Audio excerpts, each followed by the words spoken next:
Go. Good evening, ladies and gentlemen. Good evening, Dr. Campbell. I'll talk to you tonight about Panera Bread.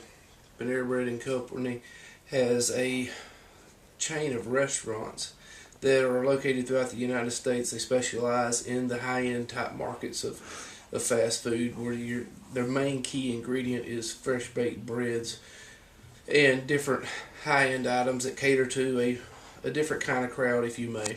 Not your regular jump in and eat lunch and hurry up and leave. It has a nice atmosphere in the restaurant that will allow you to maybe grab a nice cup of coffee and a fresh baked roll of some sort, or soups and salads and sandwiches all made fresh. Panera Bread is uniquely different in that they cater to a different kind of crowd. They cater to the high-end crowd. My part of the group session tonight is dealing with ratio analysis, how they fit in, where they fit in with the rest of the restaurants in the United States. S&P 500 and Merrill Lynch puts them at a 3 on a scale of 1 to 5, saying their average stock option right now. Most of them say to hold, not to buy, or if you haven't bought it, maybe hold off on it. If you've got the stock in Panera Bread, hold on to it, don't sell it. It's sort of sitting there right now. Right now they're returning a gross profit margin of 23.2%. That's pretty good return on investment.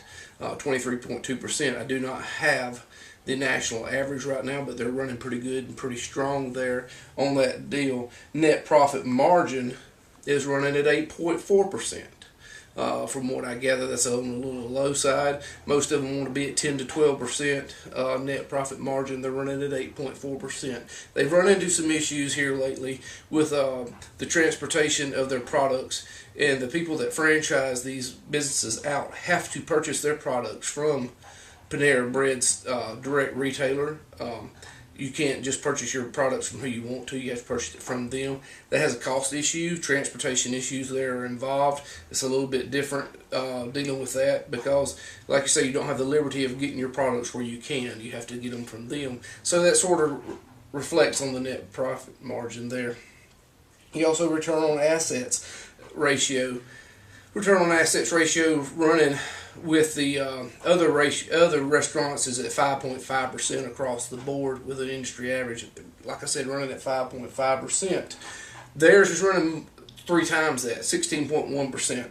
So you're looking at return on assets at 16.1%. That being because they do not have a lot of turnover in their assets. Most of their assets are one-time purchase, spread it out over a few years, whereas if you're constantly changing your setups, constantly changing what you have to do, then you're constantly having to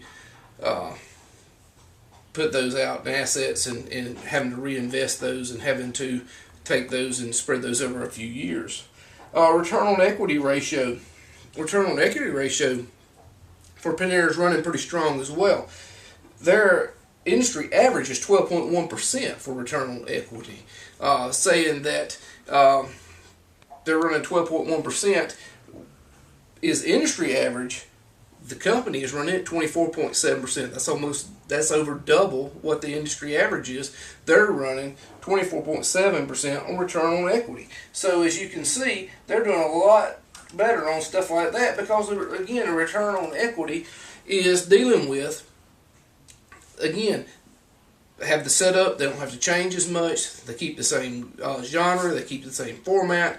So they're really having a return on equity and able to spread that out and get it done. Current ratio is 8.4% on the current ratio.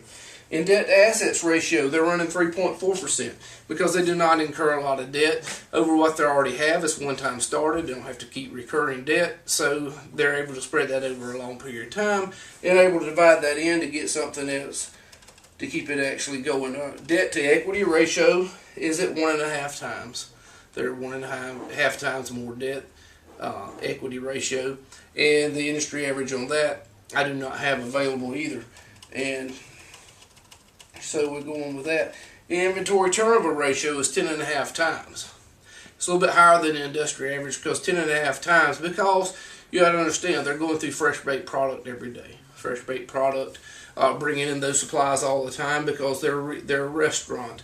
They're using so much to go through, so they're having to do that that turnover ratio is a lot higher. And this is a few of the industry ratios and what's going on with the ratio analysis of Panera Bread. And it's a group project. Thank you so much.